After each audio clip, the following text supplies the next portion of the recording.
नमस्कार दोस्तों, मेरा नाम है पंकज दुबे और आज हम डिस्कस करने वाले हैं दोस्तों। यहाँ पे आप देख सकते हो खबर ये आ रही है, भारत ने मुंह तोड़ जवाब दिया है अमेरिका को। भारत ने बोला कि तुम करो तो ट्रेड और हम करें तो वॉर। मतलब जब अमेरिका रसिया से सामान खरीदता है तो अमेरिका क्या बोलता है, हम तो ट्रेड बैलेंस करने के लिए खरीद रहे हैं। और जब भारत रसिया से ऑयल खरीदता है तो तुम बोलते हो नहीं, तुम तो वॉर करवा रहे हो, यूक्रेन वॉर में तुम फ्यूलिंग कर रहे हो। मतलब बाकायदा यहाँ पे भारत ने मुंह तोड़ ऐसा जवाब दिया है कि जितना इंडिया बिजनेस करता है रसिया के साथ में, उसका 2 गुना अकेले यूरोपियन यूनियन और अमेरिका करता है।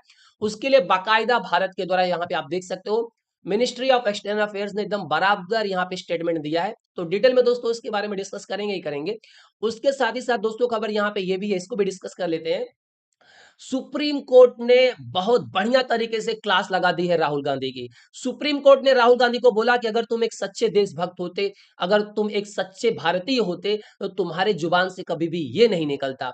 जैसा कि आप जानते हो कि 2020 में जो गलवान वैली क्लैश हुआ था, उसमें राहुल गांधी ने एक क्लेम किया, राहुल गांधी ने एक रिमार्क दिया कि देखिए, चाइना के सैनिकों ने हमारे भारतीय सैनिकों को पीटा है। यहाँ पे इनके द्वारा ये भी बोला गया कि चाइना के सैनिकों ने हमारे भारतीय सैनिकों को मार दिया, पीट दिया और मोदी कुछ नहीं कर पाए। चाइना ने हमारे बहुत सारे जमीन पे कब्जा कर लिया है। ये सब रिमार्क्स दिया गए राहुल गांधी के द्वारा। फिर सुप्रीम कोर्ट ने बोला कि देखिए, आप जो ये बोल रहे हो, आपके पास सबूत क्या है? आप उस समय वहां पर थे जब चाइना भारत की जमीन पे कब्जा कर रहा था। अगर तुमको ये सब सवाल पूछना है, बोलना है, तो ये सब सवाल तुम पार्लियामेंट में बोलो, सोशल मीडिया पर मत बोलो। तो बाकायदा यहाँ पे दोस्तों क्लास ली गई है राहुल गांधी की और इनको बताया गया है कि जो भी आपके मन में आता है, जो आप कुछ भी बोल देते हो कि चाइना ने हमारे सैनिकों को पीटा है, मारा है, हमारे जमीन पे कब्जा कर लिया है, ये जो बोलना आप कहीं से भी उठा करके स्क्रिप्ट पाते हो, बोल देते हो, आपको वो बोलना नहीं है। तो डिटेल में दोस्तों इसके बारे में डिस्कस भी करेंगे। पहले शुरुआत करते हैं दोस्तों यहाँ पे, डोनाल्ड ट्रम्प क्या कर रहे हैं। देखिए, डोनाल्ड ट्रम्प ने बोला कि देखिए, मैं 7 और 8 अगस्त तक का टाइम देता हूं रसिया को। अगर 7 और 8 अगस्त के बीच में रसिया ने यूक्रेन के साथ में कोई डील नहीं कर ली, सीज फायर नहीं कर लिया, तो जो भी कंट्री रसिया से सामान खरीदेगा, उसके ऊपर 100% टैरिफ प्लस पेनाल्टी लगा देंगे। तो यहाँ पे जो जिस तरह से धमकी दी जा रही थी अमेरिका के द्वारा, तो भारत ने भी बोला कि देखिए, वो कंट्रीज भारत को धमकी दे रही, क्रिटिसाइज कर रही हैं, जो खुद रसिया के साथ में सामान खरीद रही हैं। यहाँ पे देखिए एक्चुअल में हुआ क्या था, डोनाल्ड ट्रम्प ने क्या बोला कि देखिए, इंडिया सिर्फ रसिया से ऑयल नहीं खरीद रहा है, इंडिया क्या कर रहा है, ऑयल खरीद रहा है और बहुत बड़ी मात्रा में क्या कर रहा है, प्रॉफिट कमाने के लिए बाहर के मार्केट में बेच रहा है। सही बात है, बेच रहे हैं। उससे बहुत सारे यूक्रेनियंस की मौत हो रही है, बहुत सारे ये रसिया वॉर जो मशीन चलते जा रही है, मैं इंडिया के ऊपर टैरिफ बढ़ा दूंगा। चलिए, अगर इंडिया खरीद रहा है, इंडिया बेच रहा है, ठीक है, इंडिया मैं मानता हूं यहाँ पे गलत हो सकता है कि इंडिया क्या कर रहा है, रसिया से ऑयल खरीद रहा है। अगर सिर्फ इंडिया रसिया से ऑयल खरीदे, सिर्फ इंडिया रसिया से सामान खरीदे, तो इंडिया गलत हो सकता है। यूएसए क्यों खरीद रहा है, यूरोपियन यूनियन क्यों खरीद रहा है, तुम तो डबल खरीदते हो हमसे। अमेरिका और यूरोपियन यूनियन रसिया से यूरेनियम, फर्टिलाइजर, केमिकल्स, बहुत सारे प्रोडक्ट खरीदते हैं। तुम क्यों खरीद रहे हो भाई? हम खरीद रहे हैं तो वॉर करवा रहे हैं, और तुम खरीद रहे हो तो भाई सभी तो ट्रेड चल रहा है।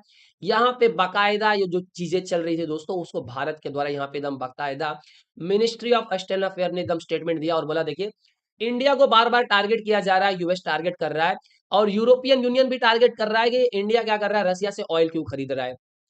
जबकि देखिए यहाँ पे यूनाइटेड स्टेट और यूरोपियन यूनियन ये क्या कर रहे हैं, ऑलरेडी एक ग्लोबल एनर्जी मार्केट बना करके रखे थे। देखिए, अमेरिका ने बोला था कि देखिए, हम तो खुद चाहते थे कि भारत क्या करे, रसिया से ऑयल खरीदते रहे, जिससे ऑयल का प्राइस बढ़े नहीं। स्टार्टिंग में तुमने ये बोला, अब तुम्हारे स्टेटमेंट जैसे गवर्नमेंट चेंज हो गई तो तुम चेंज हो गए हो।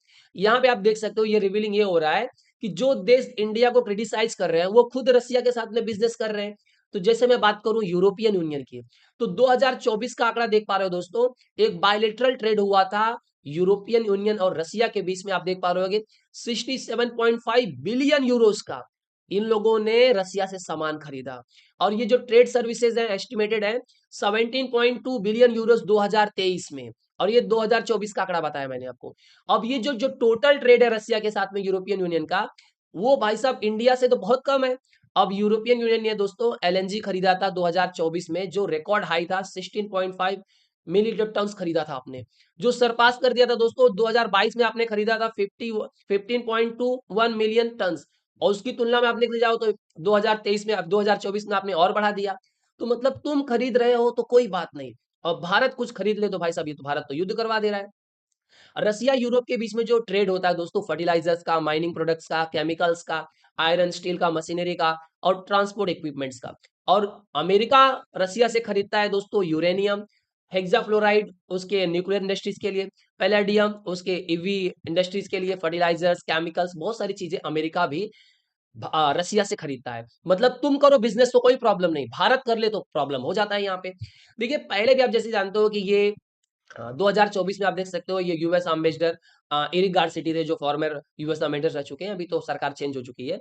तो इन्होंने क्या बोला कि अमेरिका तो चाहता था कि भारत क्या करे, रसिया से ऑयल खरीदे जिससे ऑयल का प्राइस एकदम ऊपर ना चढ़ जाए, क्राइसिस ना बढ़ जाए, हम खुद चाहते थे। ये बोला गया था अमेरिका के द्वारा, अब ये पलटी मार रहे हैं। इन सब चीजों को देखते हुए दोस्तों ब्राजील के जो प्रेसिडेंट है लुला, वो भी एकदम काफी गुस्सा आ गए हैं। बोलते हैं जो एक नोबेल पुरस्कार तो देना ही पड़ेगा रोने वाले बच्चे को। रोने वाला बच्चा कौन? ट्रम्प। इन्होंने बोला कि देखिए ये जो रोने वाला बच्चा है, इसने ब्राजील के अंदर तख्ता पलट करने की कोशिश की लेकिन कुछ हुआ ही नहीं। इन्होंने बोला ब्राजील के प्रेसिडेंट ने बोला कि देखिए मैं चाहता हूं कि जितनी भी कंट्रीज हैं अब उनको धीरे धीरे जो डॉलर है जिसको आपने इंटरनेशनल ट्रेड के लिए यूज किया है, आपको डॉलर का इंपॉर्टेंस खत्म करना पड़ेगा, डॉलर को आपको यूज नहीं करना पड़ेगा। तभी जाकर के अमेरिका को अकल आने वाली है। यहाँ पे देखिए दोस्तों जो कहानी चल रही है, सब ये बोल रहे हैं कि इंडिया और यूएस के रिश्ते पूरी तरह से खराब हो चुके हैं, खराब हुए नहीं है। देखिए आने वाले समय में कुछ दिनों के अंदर, अभी तक 7 अगस्त तक का तो टाइम दिया गया है कि 7 अगस्त के पहले कोई ट्रेड डील नहीं हुई तो भारत के ऊपर 25% टैरिफ लगाने वाले हैं। लेकिन उसके पहले या कुछ दिनों के बाद एक डील तो हो जाएगी। लेकिन ट्रंप ये कोशिश कर रहे हैं कि डील ऐसी हो जिसमें ट्रंप को बहुत ज्यादा फायदा मिल सके। ये तो चीजें हो गई दोस्तों अमेरिका की। अब चल लेते हैं दोस्तों नेशनल, यहाँ पे आ जाते हैं राहुल गांधी के बारे में। राहुल गांधी ने जिस तरह से बयान दिया कि देखिए हमारे सैनिकों को पीटा गया, हमारे सैनिकों को मार दिया गया, 20 से ज्यादा सैनिकों को मारा गया, उनको पीटा गया, ये जो बयानबाजी इनके द्वारा की गई, तो सुप्रीम कोर्ट ने मंडे आप देख सकते हो 4 अगस्त को यहाँ पे सुप्रीम कोर्ट ने बोला कि देखिए जो आपके मुंह से जो कुछ भी निकल जाता है 2020 जो गलवान वैली क्लैश हुआ था चाइना के साथ में, तो आप जो कुछ भी बोलते हो ना जरा सोच समझ करके बोला करो। डॉक्टर संघवी ने राहुल गांधी से एक सवाल पूछा कि बताइए जब चाइना भारत की 2000 स्क्वायर किलोमीटर जमीन पर कब्जा कर रहा था तो आप वहां पर खड़े थे क्या? जब चाइना भारत की 2000 स्क्वायर किलोमीटर जमीन पर कब्जा कर रहा था तो तुम क्या कर रहे थे वहां पे खड़े होकर के? तो अगर तुम्हारे पास कोई क्रेडिबल मटेरियल ही नहीं है, तुमको कोई जानकारी नहीं है, तो बिना किसी प्रूफ के इसे स्टेटमेंट क्यों दे देते हो? अगर तुम एक सच्चे भारतीय होते, एक सच्चे नागरिक होते, तो ये कभी भी तुम्हारे द्वारा नहीं बोला जाता कि भारत के 20 से अधिक सोल्जर्स को मारा गया, पीटा गया, चाइना ने हमारे सैनिकों को पीटा है, मारा है। ये शब्द आपके द्वारा नहीं निकाले जाते। तो बाकायदा यहाँ पे दोस्तों राहुल गांधी को ये समझाया गया कि देखिए जिस तरह से आप चाइना का यहाँ पे प्रशंसा करते हो ना, वो प्रशंसा अब करना आपके लिए अच्छा नहीं रहेगा, आप वो प्रशंसा करना बंद कर दीजिए। तो ये तो आप तो जानते हो कि जब पाकिस्तान के साथ में युद्ध चल रहा था, ऑपरेशन सिंदूर चल रहा था, तो उस समय ओपोजिशन खाली इस बात में बिजी था कि भारत के कितने राफेल गिरे। भारत ने पाकिस्तान के कितने फाइटर जेट्स मार करके गिरा दिए, उसमें किसी को इंटरेस्ट नहीं था, बस इतना इंटरेस्ट था कि भारत के कितने फाइटर जेट्स गिरे। और जब ये बोला गया कि पहलगाम के आतंकवादियों को कब मारोगे, पहले पूछते थे बार बार कब मारोगे कब मारोगे, और जब मार दिया गया तो पूछते हैं आज ही के दिन क्यों मारा गया। ये तो अपोजिशन की हालत है। वही एक प्रकार का दुख यहाँ पे पाकिस्तान का प्रेम दिखता है फारूक अब्दुल्ला के लिए। फारूक अब्दुल्ला पाकिस्तान से कुछ अलग ही लेवल का प्रेम करते हैं। ये बोलते हैं देखिए जो आतंकवाद है ना, ये पूरी तरह से खत्म नहीं हो सकता जब तक हम पाकिस्तान से अपनी दोस्ती अच्छी नहीं कर लेंगे।